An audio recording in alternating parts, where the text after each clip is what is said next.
Challenge, un jour, un signe en démotique. Troisième jour. Aujourd'hui, nous allons nous intéresser à cette cursive-là, qui veut dire A, mais qui se lit aussi R. R, R et A. Je suis Michel Désiré Dia, formateur en langue et écriture démotique égyptien. Je vous invite à liker, à partager, à vous abonner et à mettre cette vidéo en favori. Donc, en Sraï Namet Nouti, c'est les hiéroglyphes. Habituez-vous déjà à Sraï Namet Nouti qui signifie écriture qui est Sraï, Na, de appartenance, Met Nouti, la chose divine. Sraï Namet Nouti ou Sraï Nametou Nouti. Nous avons carrément l'œil. L'œil qui se dit Iri. L'œil se dit Iri, à la fois en égyptien ancien et en langue crue de l'ouest ivoirien. Mais l'œil aussi représente un signe. Donc ce signe-là, lorsqu'il est dans une phrase, il ne signifie pas œil, il signifie faire, faire. Donc c'est Iri. Et ce signe-là, en Sraï Nachai, qui veut dire la voix, l'écriture du peuple, voilà comment il s'écrit. R, A, A, A.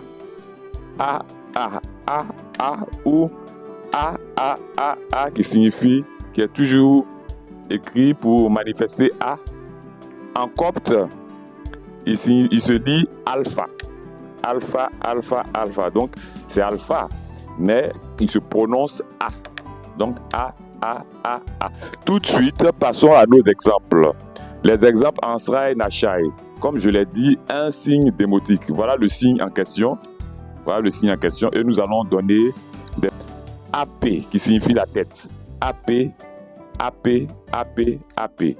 Je vous souligne que l'écriture démotique se commence à droite pour finir à gauche. Elle commence à droite pour finir à gauche, comme par exemple l'écriture arabe, comme l'écriture hébraïque, comme bien d'autres écritures. Donc la perspective change de droite à gauche, de droite à gauche. C'est pour ça que je commence toujours ici pour terminer là. Ça, c'est aussi une autre particularité de Seke Nachai. Donc AP. AP, AP, AP qui veut dire la tête. Voilà le A dont nous parlons ici. Voilà le A ici. Voilà.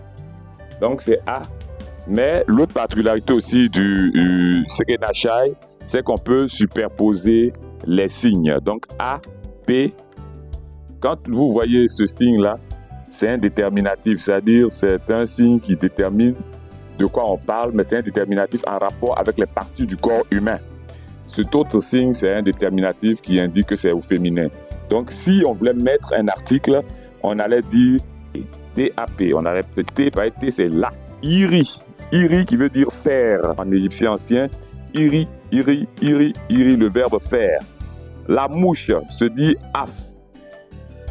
Af, af, af. Voilà le A. Ça, c'est le F, la vipère à cornes. Ce signe-là représente la vipère à cornes. Mais nous n'y sommes pas encore. Nous sommes ici dans le A. Donc, Acom.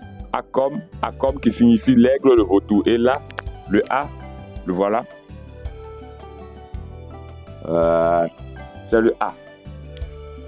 Ce A-là est différent de celui-ci qui est un K. Il est différent de celui-là qui est un K. Donc, Acom. Acom qui signifie aigle vautour. Apop. Apop. Apop. Apop. Apop. Là, il y a deux A déjà. Cet A-là et cet autre A. Donc, apop, apop, apop qui signifie apophyse, qui est vocalisé apophyse par les Grecs anciens. Donc, apophyse, c'est apop.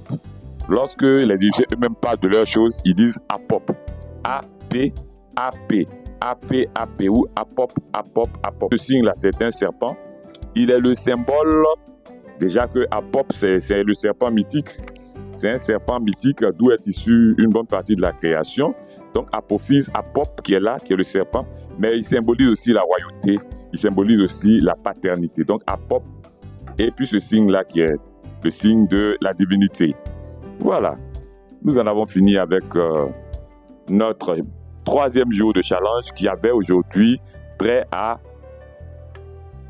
A, A, A, A. Je vous invite à liker, à partager, à inviter vos amis Je compte sur vous. Merci et à très bientôt.